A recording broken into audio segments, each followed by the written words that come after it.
तो आज हमारा टॉपिक है क्लास 12th का chapter number 5 continuity and differentiability. इसमें पहले हम कंटिन्यूअस फंक्शन पढ़ेंगे, उसके बाद फिर डिफरेंशियबिलिटी। तो जो पहली एक्सरसाइज है इसकी वो कंटिन्यूअस से रिलेटेड है कि कोई फंक्शन कंटिन्यूअस कब होता है। ठीक है, तो कोई भी फंक्शन कंटिन्यूअस जब होता है जब उसकी left hand limit right hand limit के इक्वल हो, और इसके साथ साथ ये तुमने लिमिट में भी पढ़ा है पहले कि जब left hand limit right hand limit के इक्वल होती है तो कोई भी फंक्शन एग्जिस्ट करता है, मतलब। ठीक है, लेकिन अगर थोड़ा सा इसमें और बढ़ा दें हम कि उसकी जो डायरेक्ट वैल्यू है वो भी इक्वल हो, तब फंक्शन हमारा कैसा होगा, कंटिन्यूअस हो जाएगा। ठीक है, मतलब कंटिन्यूअस फंक्शन के लिए तीन वैल्यू इक्वल दिखानी पड़ेगी, left hand limit, right hand limit और उस फंक्शन की direct value.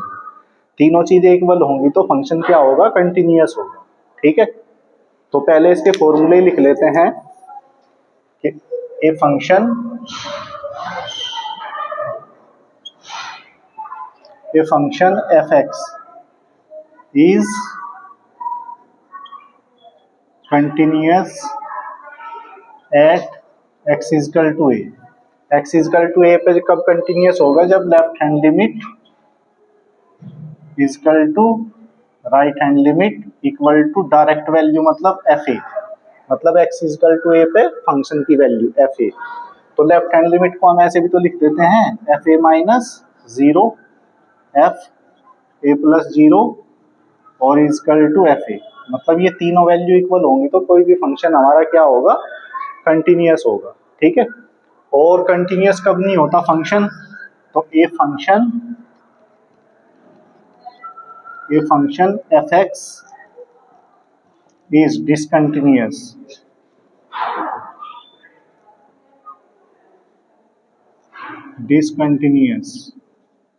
Eight x is equal to a. Discontinuous कब होगा, if left hand limit not equal to right hand limit और not equal to direct value, मतलब तीनों इक्वल ना हो तो क्या होगा, डिसकंटिन्यूअस होगा, मतलब कंटिन्यूअस नहीं होगा फंक्शन। लेकिन इस तरह से भी डिसकंटिन्यूअस ही होगा, जैसे एफ ए माइनस जीरो और not equal to f a plus zero equal to f a. तो ये डिसकंटिन्यूअस की ही कंडीशन है, लेकिन पूरा डिसकंटिन्यूअस नहीं कह सकते। अगर कंटिन्यूटी के बारे में पूछा तो डिसकंटिन्यूअस तो ये है ही, लेकिन कभी कभी इसमें ये भी पूछ लेता है कि अगर right hand limit direct value के इक्वल है तो वो राइट कंटिन्यूअस होगा, उस कंडीशन में भी पूरा कंटिन्यूअस नहीं होगा, लेकिन क्या होगा, राइट कंटिन्यूअस होगा। तो इसके सामने लिख देना ये इस कंडीशन में राइट कंटिन्यूअस है। कैसा है ये, राइट कंटिन्यूअस है ये। ठीक है, और अगर इस तरह हो जाए f a plus zero not equal to f a minus zero और इजिकल टू एफ ए, ठीक है, तो ये क्या होगा हमारा, लेफ्ट कंटिन्यूअस, क्योंकि लेफ्ट हैंड लिमिट इक्वल है ना, राइट हैंड लिमिट इक्वल है तो right continuous, left hand limit equal है डायरेक्ट वैल्यू के तो लेफ्ट कंटिन्यूअस, लेफ्ट कंटिन्यूअस। तो ये हमारा लेफ्ट कंटिन्यूअस है। और अगर कंडीशन ये हो कि f a plus zero equal to f a minus zero, मतलब लेफ्ट हैंड लिमिट और राइट हैंड लिमिट तो इक्वल हो, ठीक है, लेकिन इसकी डायरेक्ट वैल्यू इक्वल ना हो, तो ये क्या होगा, रिमूवेबल डिसकंटिन्यूटी होगा। ये कंडीशन क्या होगी, मतलब डिसकंटिन्यूटी को रिमूव कर सकें हम इस कंडीशन में, तो ये क्या है हमारी रिमूवेबल डिसकंटिन्यूटी है, ये रिमूवेबल डिसकंटिन्यूटी। ठीक है, तो ये इस तरीके से, मतलब अगर पूरा कंटिन्यूअस फंक्शन देखना तो तीनों वैल्यू इक्वल होनी चाहिए। ठीक है, और अगर तीनों वैल्यू इक्वल नहीं है तो डिसकंटिन्यूअस होगा, लेकिन अगर ये कंडीशन है तो ये राइट कंटिन्यूअस है, ये लेफ्ट कंटिन्यूअस है, ये कंडीशन रिमूवेबल डिसकंटिन्यूटी की है। वैसे ये डिसकंटिन्यूटी की ही है कंडीशन, लेकिन इसमें कभी पार्ट पूछ लेता है ये अलग अलग। ठीक है, तो अलग अलग भी ये ध्यान रखना हमें। तो लिमिट के तरह ही है सब चीजें, जैसे लिमिट में निकालते थे left hand limit right hand limit निकालते थे हम, तो उसी तरह से निकालनी। बस एक चीज बढ़ी यहाँ पे कि जो फंक्शन की डायरेक्ट वैल्यू है वो देखनी है यहाँ पे हमें। तो अब देखो इसमें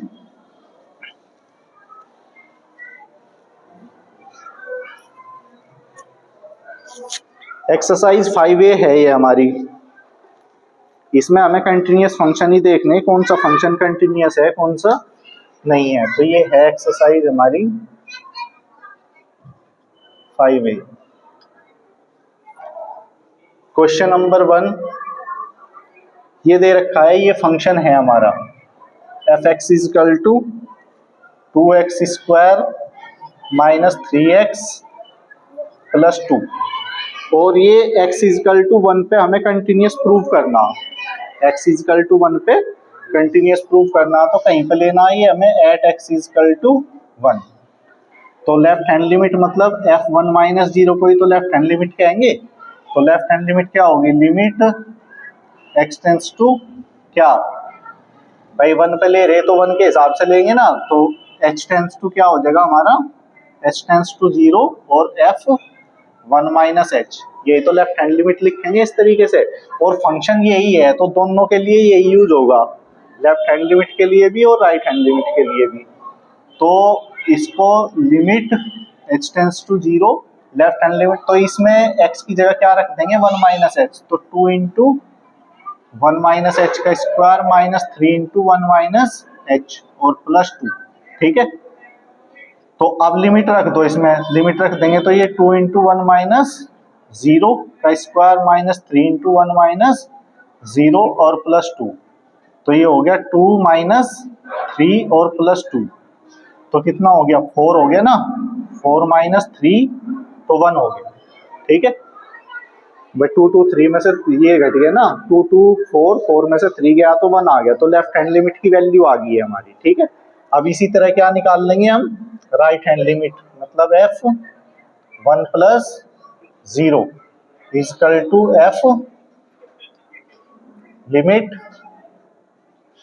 h tends to 0 f1 plus h। तो फंक्शन तो यही यूज होगा, बस इसी में x की जगह क्या रखना हमें 1 प्लस h रखना। तो 2 इंटू लिख दो यहाँ पे limit h tends to 0 2 into 1 plus h का square minus 3 into 1 plus h और प्लस 2, ठीक है।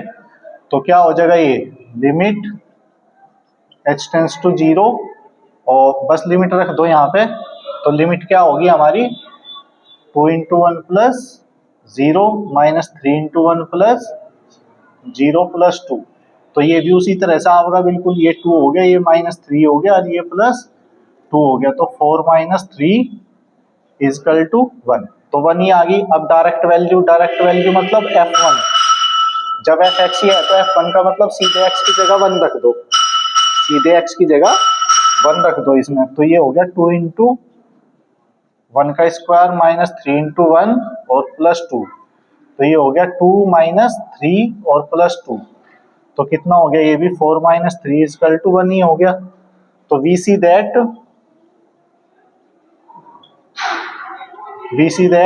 f1 minus 0 equal to f1 plus 0 और इजकल टू f1, मतलब तीनों वैल्यू इक्वल होगी ना, left hand limit right hand limit और डायरेक्ट वैल्यू, तीनों की वैल्यू 1 है। तो जब तीनों इक्वल होगी तो फंक्शन कैसा हो गया कंटिन्यूअस। तो लिख दो यहाँ पे कि so f(x) is continuous at x is equal to 1। तो यही हमें प्रूव करना था इसमें, ठीक है।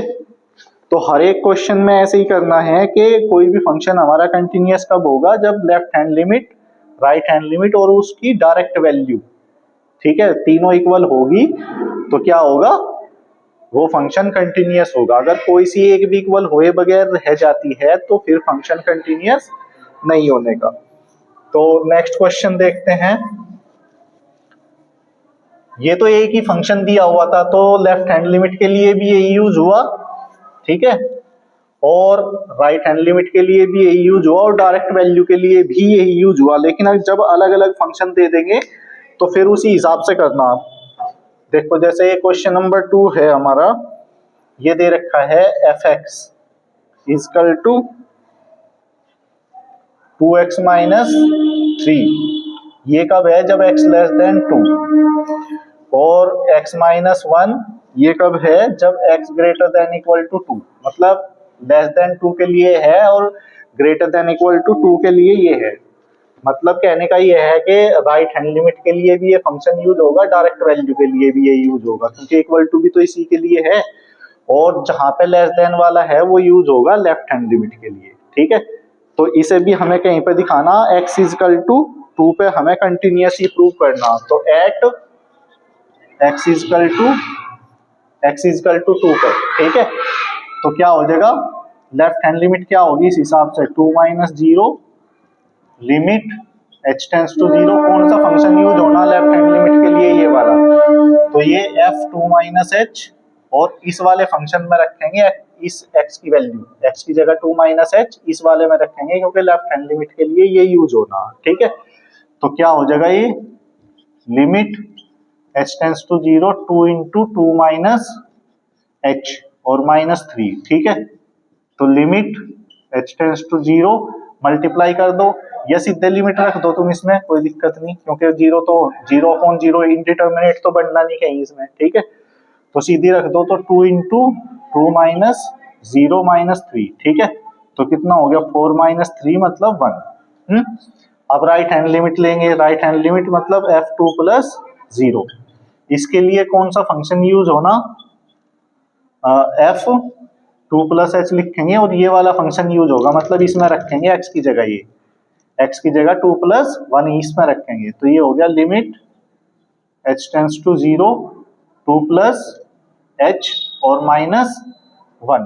ठीक है, तो क्या हो जाएगा? ये इसमें लिमिट रख दो, तो कितना हो गया? 2 प्लस 0 और माइनस 1, तो 2 माइनस 1 तो 1 ही आ गया ना, तो ये आ गया। अभी डायरेक्ट वैल्यू देख लो। डायरेक्ट वैल्यू मतलब f2 मतलब x इजकल टू 2 के लिए भी यही यूज होना, मतलब x की जगह सीधे इसमें 2 रख दो, तो क्या हो जाएगा? 2 माइनस 1, तो ये भी 1 हो गया।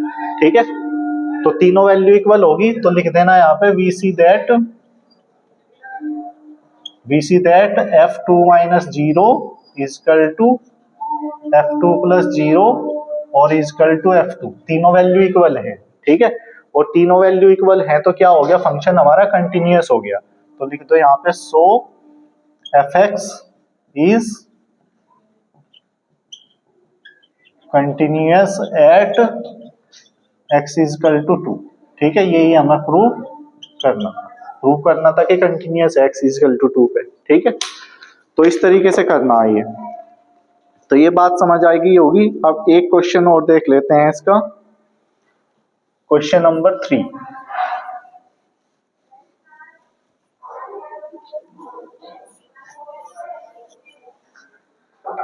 क्वेश्चन नंबर 3 देखो, क्वेश्चन नंबर 3 भी ऐसे ही है, मतलब सभी क्वेश्चन ऐसे ही करने, बस कैलकुलेशन थोड़ी बहुत अलग होंगी, अदरवाइज सेम ही है क्वेश्चन ये सभी। तो एफ एक्स इजकल टू ये है हमारा 1 plus x square x less than equal to 1 minus x और एक्स ग्रेटर देन 1। ठीक है, एक्स इजकल टू 1 पे ये हमें क्या दिखाना है? एक्स इजकल टू 1 पे कंटिन्यूटी डिस्कस करनी है, मतलब कंटिन्यूअस हो भी सकता है, नहीं भी। पहले दो क्वेश्चन में तो प्रूव भी करना था, तो उनमें तो आना ही था इक्वल, लेकिन अब हमें पता नहीं इक्वल आएगा नहीं आएगा, मतलब कंटिन्यूअस भी हो सकता है और डिसकंटिन्यूअस भी। वो वैल्यू निकालने के बाद ही पता चलेगा कि कंटिन्यूअस होगा या डिसकंटिन्यूअस होगा। अगर तीनों वैल्यू है तो वैल्यू इक्वल है तो कंटिन्यूअस होगा, और अगर कोई एक भी इक्वल नहीं है तो फिर फंक्शन डिसकंटिन्यूअस ही होगा। ठीक है, तो इस तरीके से करेंगे at x is equal to 1, x is equal to 1 पे करेंगे तो क्या हो जाएगा? ये हमारा left hand limit f1 minus 0, तो लिमिट h टेंस टू 0, तो क्या हो जाएगा? इसमें कौन सा फंक्शन यूज होगा? लेस देन के लिए ये है, तो लेफ्ट हैंड लिमिट के लिए ये यूज होगा, मतलब f1 माइनस h, और इस वाले में रखेंगे हम x की जगह, इस वाले में रखेंगे, तो ये हो गया 1 प्लस 1 माइनस h का स्क्वायर। लिमिट रख दो बस सीधी, तो 1 प्लस 1 माइनस 0 का स्क्वायर तो 1 प्लस 1 कितना हो गया 2। ठीक है, तो 2 आ गया ये। अब राइट हैंड लिमिट मतलब f1 प्लस 0, तो ये हो गया limit h tends to 0 f1 plus h। तो इसके लिए कौन सा फंक्शन यूज होगा ये, तो ये हो जाएगा लिमिट h टेंड्स टू 0 और 1 माइनस h में रखना है, ये हमें 1 माइनस 1 प्लस h। ठीक है, तो ये आ गया। तो अभी क्या हो जाएगा, ये limit h tends to 0 1 minus 1 और माइनस h, तो लिमिट रख दो बस, ये तो 0 हो ही गया और h भी 0, तो 0 ही आ गया ये तो। ठीक है, तो 0 आएगी इसकी वैल्यू। और अब डायरेक्ट वैल्यू मतलब f1 किससे निकलेगा, इससे। तो ये क्या होगा, सीधा इसमें ही तो रखना बस x की जगह 1, तो 1 का स्क्वायर तो 1 प्लस 1 कितना हो गया 2। ठीक है, तो तीनों वैल्यू इक्वल नहीं आई इसमें तीनों वैल्यू इक्वल नहीं आई, तो ये क्या है, हमारा फंक्शन कंटिन्यूअस नहीं है। तो लिख दो यहाँ पे वी सी दैट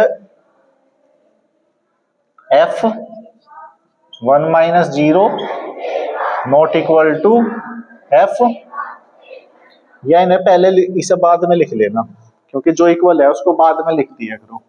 ठीक है, तो इसको लिख लो पहले f1 plus 0 not equal to f1 minus 0 और ये f1, क्योंकि यार ये तो बराबर है ना, तो इन्हें बाद में लिख लिया। लेकिन ये इक्वल नहीं है, तो ये एक तरह से क्या है, हमारा लेफ्ट कंटिन्यूअस तो ये है, लेकिन इसने ये पूछा नहीं यहाँ पे कि लेफ्ट कंटिन्यूअस है राइट, सिर्फ इसने कंटिन्यूअस और डिसकंटिन्यूअस के बारे में पूछा। तो कंटिन्यूअस तो है नहीं है, क्योंकि कंटिन्यूअस तो तभी होगा जब तीनों वैल्यू इक्वल होंगी, तो डिसकंटिन्यूअस ही है। हाँ, अगर लेफ्ट कंटिन्यूअस और राइट कंटिन्यूअस के बारे में पूछता तो ये जरूर लेफ्ट कंटिन्यूअस है। ठीक है, कंडीशन अभी लिखवाई थी तुम्हें कि ये क्या है, अगर left hand limit direct value के इक्वल है तो वो क्या है हमारा लेफ्ट कंटिन्यूअस होगा, और अगर राइट हैंड लिमिट जो है वो डायरेक्ट वैल्यू के इक्वल है तो वो राइट कंटिन्यूअस होगा। ठीक है, तो क्या हो गया ये हमारा, तो so f x is discontinuous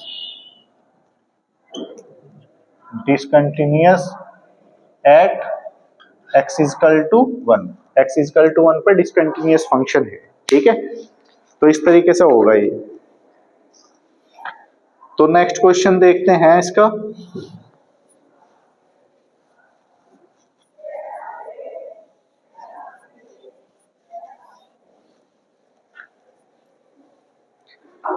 next question ये है क्वेश्चन नंबर 4। ये है f x equal to x square minus 9 upon x minus 3, x not equal to 3 और ये 6 और ये एक्स इक्वल टू 3। ठीक है, तो so that f x is continuous at x equal to 3, मतलब ये कंटिन्यूअस फंक्शन दिखाना है हमें किस पे, एक्स इक्वल टू 3 पे। अब देखो यहाँ पे थोड़ा सा चेंज हो रहा है, एक्स नॉट इक्वल टू 3 का मतलब ये है कि लेफ्ट हैंड लिमिट और राइट हैंड लिमिट के लिए तो यही फंक्शन यूज होगा। डायरेक्ट वैल्यू ये है इसकी, मतलब f3 की वैल्यू सीधे 6 है, निकालने की जरूरत नहीं, क्योंकि x इक्वल टू 3 पे fx3 6 है, तो मतलब f3 इक्वल टू 6 है, सीधा सा मतलब ये है इसका। तो डायरेक्ट वैल्यू तो सीधी पता हमें इसमें 6, और लेफ्ट हैंड लिमिट और राइट हैंड लिमिट के लिए यही फंक्शन यूज होगा। लेकिन इसको पहले थोड़ा सा सोल्व कर लेना तुम, नहीं तो ये फिर दिक्कत करेगा। तो x प्लस 3 और x माइनस 3 लिख सके है ना इसको, और अपॉन ये x माइनस 3 है। ठीक है, ये 6, ये x नॉट इक्वल टू 3, ये x इक्वल टू 3 पे है, तो इससे ये कट गया ना, तो कितना बचा, ये फंक्शन बचा x plus 3 x not equal to 3 और ये 6 और ये x इक्वल टू 3 पे। तो मतलब क्वेश्चन ये है हमारा। ठीक है, तो कंटिन्यूटी टेस्ट किस पे करना हमें, एट x इक्वल टू 3 पे, at x equal to 3, x equal to 3 पे कंटिन्यूटी टेस्ट है, तो 3 पे left hand limit f3 minus 0 लिखेंगे ना, और limit h tends to 0 f3 minus h, तो लिमिट h टेंड्स टू 0 कौन इसी में रखना, बस x की जगह 3 माइनस एच रखना, तो 3 माइनस एच और प्लस 3। ठीक है, लिमिट रखते ही क्या हो जाएगा भाई, h की जगह तो 0 हो जाएगा ना, लिमिट रख दो बस सीधे तुम, 3 माइनस एच, h की जगह 0 रख दी और प्लस 3, तो कितना हो गया ये हमारा 6, तो 6 आ गया। तो ये लेफ्ट हैंड लिमिट आ गई हमारी, मतलब एफ 3 माइनस 0 की वैल्यू आ गई। अब right hand limit f 3 plus 0, तो limit h tends to 0 f 3 plus h, इसी में रखना, एक ही फंक्शन है दोनों के लिए यही यूज होगा, तो रख दो इसको, limit h tends to 0 3 plus h और प्लस 3, लिमिट रख दो, इसमें भी लिमिट रखेंगे तो 3 प्लस 0 और प्लस 3, तो 6 ही आ गया ये, और डायरेक्ट वैल्यू सीधे ही हमें पहले ही पता 6, ये डायरेक्ट वैल्यू तो पहले ही हमें पता है x इक्वल टू 3, तो एफ एक्स की वैल्यू 6 है, तो ये ऑलरेडी 6 है, तो we see that f x f 3 minus 0 equal to f 3 minus 0 और इजकल टू एफ 3, तीनों इक्वल है, ठीक, 3 प्लस 0, तो तीनों इक्वल हैं, ठीक है, तो so f x is continuous at x is equal to 3, ठीक है, कंटिन्यूअस है ये x इजकल टू 3 पे, तो इस तरीके से हो जाएगा ये। क्वेश्चन नंबर 5 तो इसी तरीके से है, सीधा क्वेश्चन है ये, बिल्कुल क्वेश्चन नंबर 2 की तरह है, तो ये ऐसे ही हो जाएगा। क्वेश्चन नंबर 5, क्वेश्चन नंबर 6 देखो, क्वेश्चन नंबर 6 में प्रॉब्लम कुछ नहीं है, बस ये थोड़ा सा बड़ा करके फंक्शन दिया हुआ है, तो ये कोई समस्या नहीं, कितना बड़ा भी फंक्शन दे दो, हमें सिर्फ वो चीजें लेनी है जो जिनकी हमें जरूरत है, ठीक है। देखो ये ऐसा फंक्शन दे रखा है इसमें क्वेश्चन नंबर 6 में, एफ एक्स इजकल टू,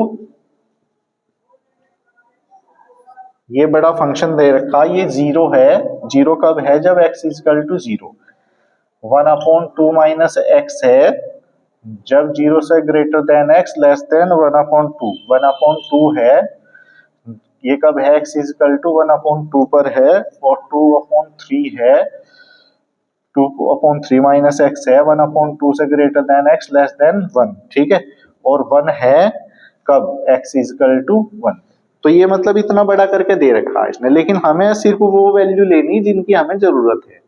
अब ये देख लो किस पे हमें discuss the continuity of the function at x equal to 1/2, मतलब 1/2 पे टेस्ट करना, बस हमें किस पे करना, एट x इक्वल टू 1/2, तो 1/2 के अकॉर्डिंग जो जो चीजें चाहिए वो लेंगे बस, ठीक है। तो 1/2 के लिए लेफ्ट हैंड लिमिट किस कहाँ होगी, जहां पे x की वैल्यू 1/2 से लेस देन दिखाई दे रही तुम्हें, यहाँ पे है, तो ये लेफ्ट हैंड लिमिट के लिए यूज होगा, ठीक है। डायरेक्ट वैल्यू ये दे रखी, मतलब f1/2 की वैल्यू 1/2 ही है, ठीक है। और राइट हैंड लिमिट के लिए कौन सा फंक्शन यूज होगा, जहां पे x की वैल्यू 1/2 से ग्रेटर है, यहीं पे तो 1/2 से ज्यादा है, तो ये बस ये तीनों वैल्यू यूज होनी, पहली और लास्ट वाली से कोई मतलब है नहीं हमारा, ठीक है। तो क्या करेंगे इसमें, लेफ्ट हैंड लिमिट लेंगे किस पे, 1/2 पे, तो 1/2 माइनस 0, तो लिमिट h टेंस टू 0, क्या हो गया, f 1/2 माइनस h, तो कौन सा फंक्शन यूज होना इसमें, ये वाला फंक्शन यूज होना, तो 1/2 माइनस 1/2 माइनस h, ठीक है, तो लिमिट रख दो इसमें, तो लिमिट रखेंगे तो क्या हो गया, 1/2 और माइनस 1/2 और माइनस 0, ठीक है, तो 0 ही हो गया बस, ये तो टोटल 1/2 में से 1/2 जाएगा तो 0 ही हो जाएगा, ठीक है। तो ये आ गया, अभी राइट हैंड लिमिट इसमें f 1/2 प्लस 0, तो लिमिट h टेंस टू 0, इसके लिए ये वाला फंक्शन यूज होना, तो ये हो गया f 1/2 प्लस h, तो limit h tends to 0 3/2 minus 1/2 plus h, तो लिमिट रख दो, तो 3/2 माइनस 1/2 प्लस 0, तो 3/2 और माइनस 1/2, तो कितना आ गया 1 आ जाएगा ये। ठीक है, अब डायरेक्ट वैल्यू हमें डायरेक्ट पता ही है इसकी 1/2 इजकल टू 1/2 ही है, क्योंकि x इजकल टू 1/2 पे fx की वैल्यू 1/2 ही है, तो ये इक्वल टू पता ही है हमें। तो तीनों ही अलग अलग हैं इसमें, तो बिल्कुल पूरी तरह से डिसकंटिन्यूअस है, कोई भी वैल्यू इक्वल नहीं है भाई। ये 0 है, ये 1 है, ये 1/2 है, तीनों इक्वल हैं तो फंक्शन डिसकंटिन्यूअस ही है। तो लिख दो यहाँ पे वी सी दैट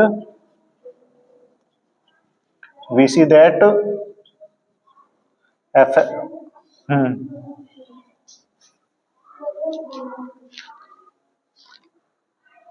2/,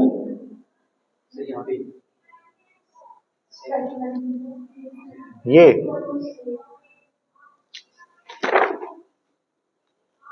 अच्छा 2/3 है ये, ठीक है। और जब भी अलग ही आएगी 2/3, तो 2/3 में तो इसको सिंप्लीफाई कर लो, तो कितना हो जाएगा, इसमें एलसीएम आ गया कितना 6, तो 4 माइनस 3, तो 1/6, ठीक है, ये बैठेगा। तो वी सी दैट एफ अब भी अलग ही है ये, तो we see that f 1/2 minus 0 not equal to f 1/2 plus 0 not equal to 1/2, कोई सी भी वैल्यू इक्वल नहीं है, तो so f x is discontinuous at x is equal to 1/2, ठीक है, तो डिसकंटिन्यूअस ही है। तो हाँ नॉट इक्वल है सारे, कोई भी इक्वल नहीं है, ठीक है। तो कितना भी बड़ा फंक्शन दो कोई दिक्कत नहीं है उसकी, बस हमें ये ध्यान रखना कि हमें क्या किसकी जरूरत है, बस ठीक है, उस चीज पर फोकस करना, बाकी से हमारा कोई मतलब नहीं है, ठीक है। तो ये क्वेश्चन नंबर 7, 8, 9 ये इसी तरह के हैं, 10, 11 इसी तरह के हैं। तो क्वेश्चन नंबर 12 देख लो, एक ये मॉडुलस का क्वेश्चन है। वैसे मॉडुलस में भी दिक्कत कुछ होती नहीं, सेम ही प्रोसीजर है। मॉडुलस का मतलब ये है कि वो प्लस कर देता है वैल्यू को, तो बस इतना फर्क है, बाकी कोई दिक्कत नहीं है। फिर भी देख लेते हैं एक क्वेश्चन इसका मॉडुलस का।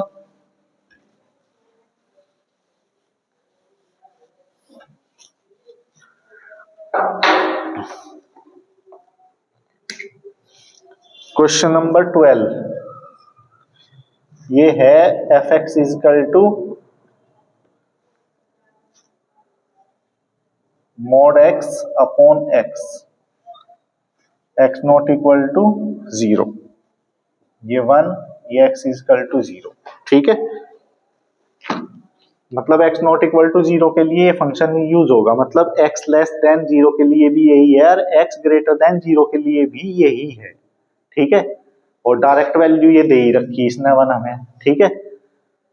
अब करने को तो इसको डायरेक्ट भी कर सकें हम, लेकिन मॉडुलस को सिंप्लीफाई करके लिख लेंगे पहले, तो आसान होगा करना, ठीक है।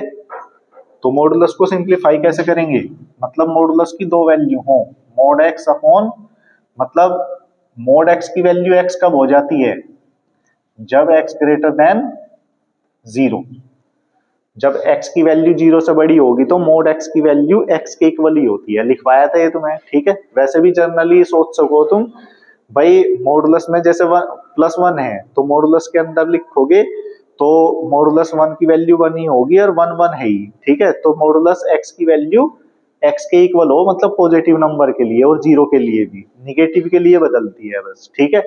तो मॉडुलस x की वैल्यू x ही लिखी है हमने, कब x ग्रेटर देन 0, और माइनस x कब लिखेंगे, जब x लेस देन 0, और ये 1 तो इसने डायरेक्ट दे ही रखा, तो ये 3 वैल्यू होगी यहीं से, ये तो पहले से दे रखी, अब इससे ये 2 बन गई। अभी इसको काट के भी लिख लो, आसान हो जाएगा बिल्कुल, मतलब ये 1 आ गया x ग्रेटर देन 0 पे, और ये -1 आ गया x लेस देन 0 पे, और ये 1 है ही किस पे, x इजकल टू 0 पे, ठीक है।